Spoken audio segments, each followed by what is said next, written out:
But Karoline, I want to move up north to you in New Hampshire.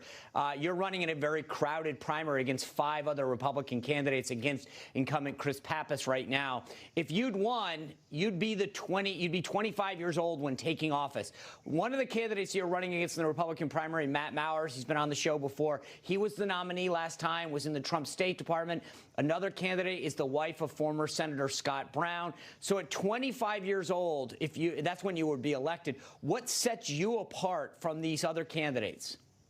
Well, first and foremost, Sean, and thanks for having us, is my experience. I've worked at the highest levels of the federal government, both in the executive branch for President Trump directly in the White House under the leadership of Kayleigh McEnany, and then also in the legislative branch here on Capitol Hill for Congresswoman Elise Stefanik, and I'm very excited and honored to have her endorsement today. Secondly, I would add, I am a native of New Hampshire, and some of my opponents in the primary cannot say that. My family has had a small business in the 1st District for decades, and so those organic, homegrown roots are something you simply cannot make up. I will tell you, voters are very excited to see me run. And then thirdly and lastly, I will add this. I am a young woman, and I think that's a huge strength. We have to target and message effectively to women, and we also have to start messaging to young people. We as Republicans are losing big time with my generation of voters. We are doing that on my campaign by talking about issues that impact them every single day and by investing digitally to meet them where they are. And we've seen that result. We have events in the district all the time, and overwhelmingly we see young people turn out. So those are the reasons I believe I will win this primary and defeat Chris Pappas next November.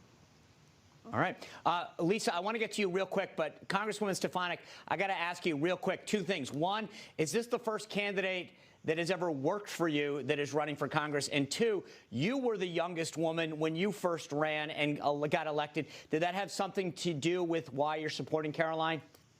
Well, Karoline has earned this endorsement. She is the first candidate that has worked for me that is running for office. But I think back to when I ran in 2014, Sean. I had worked for Paul Ryan previously when he was the vice presidential nominee, and he was very encouraging. He was the first member of Congress to say, hey, you should do it. I believe in you. And I believe in paying it forward. Karoline has earned this endorsement. She met the metrics, and she has what it takes, not just to win the primary, but to flip the seat. And she's going to be a great member of Congress.